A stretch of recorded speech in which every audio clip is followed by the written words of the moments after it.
All right, so it was earlier this hour that we saw the Vice President, Mike Pence, at Andrews Air Force Base as he is departing for Kentucky. He's going to touch down in Louisville just over 2 hours from now. And this is the sales pitch, the one that the White House wants to see from Pence and other Republicans who believe in the new health care bill. This is the long-anticipated replacement for the Affordable Care Act. Meanwhile, on Morning Joe yesterday, Health and Human Services Secretary Tom Price explained just why the new bill is so necessary. I talk to my former medical colleagues, and they tell me that there are patients that come into their office, they make a recommendation for what they need to have, and the patient cries in their office because they say, I can't afford that because the deductibles under Obamacare have gone through the roof and I can't afford the deductibles. So people may have an insurance card, but they aren't getting care. So I want to bring in now NBC News medical contributors, Dr. Natalie Azar and Dr. John Torres. Great to see both of you this morning.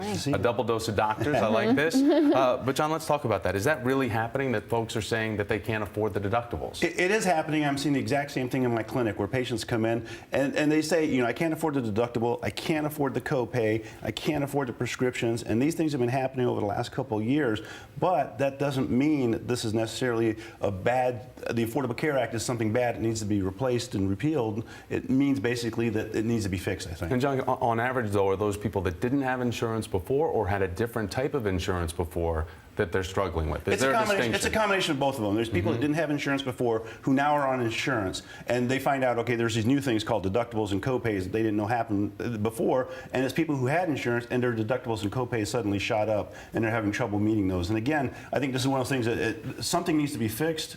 I'm not sure it's this way. Natalie, your take? Yep. You know what, I think it raises a good point, is to say, why is it so imperative that people in this country have health insurance? Is because our cost of giving care is so high here. The drug prices are so high. Insurance company premiums are so high. Insurance company executives get a fixed percentage of revenue with every claim that they file. So we're talking about the imperativeness of having health insurance. We also have to ask ourselves, as Congresswoman Dingell was also saying, why is it so expensive and why is it so necessary to have health coverage in this country? We as a nation spend more, I think, per capita on health care and don't have the best outcomes. But Thomas, I think something that I don't want to lose, and again, echoing some of Congresswoman Dingell's comments, is that there is such a vulnerable population here. We're talking about women, we're talking about children. Remember that Medicaid covers also the Children's Health Insurance Program, CHIP, partly.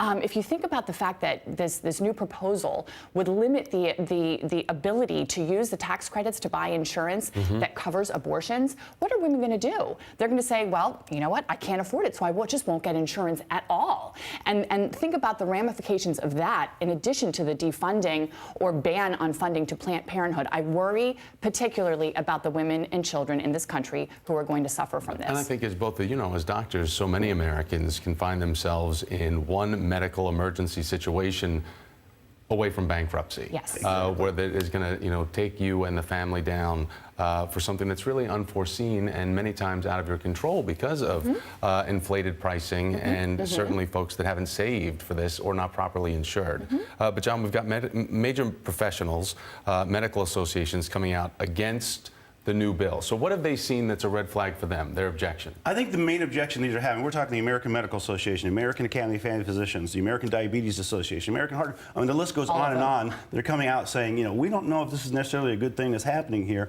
Their big concern is the coverage, the amount of people that are going to lose coverage and what's going to happen to them. And both Natalie and I lived through this. We're back in the 90s and the 2000s where people didn't have coverage and they wouldn't come in to see the doctors unless they came to me in the emergency room. And by then it was either too late or too far along to really do much for them. Again, we don't want to go back to that. And I think, when Tom Price was saying that doctors are telling him, that they're having problems with patients coming in and crying about not having the money to pay for this, I think that's true. However, I think a lot of doctors are taking a different stance and saying something needs to be adjusted a little bit, not necessarily completely wiped out and fixed. But when we speak about those adjustments, there were certain major medical organizations that liked the ACA, liked Obamacare. Didn't they have concerns then about how this was going to be achieved? Living through this was the only way to fix a lot of the wrinkles, right? Figuring out where the hiccups are going to occur. And I think we knew there'd be wrinkles in the road when this came through, and those wrinkles in the road have started to smooth out. And I think doctors' big concern is we're going to go back to those wrinkles in the road. We're going to go back to having a lot of problems, and that's the big issue. You know, I think the bigger question too, philosophically, is this about guaranteeing health care universally for people in this country, or is there a bigger political issue? Is it about tax reform? Is it about politics being infused into medical decision making? Remember, if you think about the things that some of the proposal that Medicaid would no longer be required to cover some of the essential benefits that are supposed to be covered under the ACA. We're talking about cancer prevention and screening, vaccinations, the taking away 12% of the CDC budget for public health and prevention.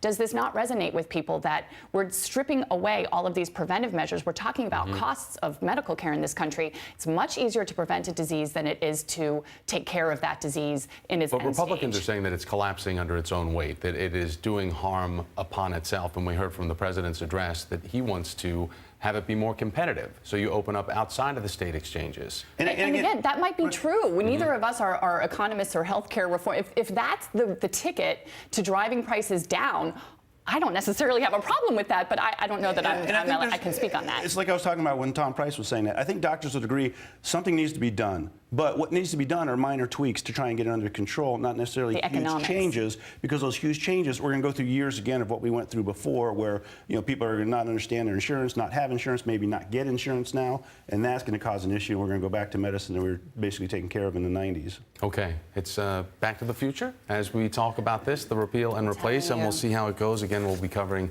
the Vice President's trip to Kentucky. He should be there in about 2 hours. The doctors. John Torres, Natalie Azar, great to have you both here. Thank you very much. All right, it's a video that's become a viral sensation. A TV news guest and his invading little tykes. Why their grandmother says she might be to blame for this moment. We'll show you the full in-context interview in the next hour. Connecting the dots.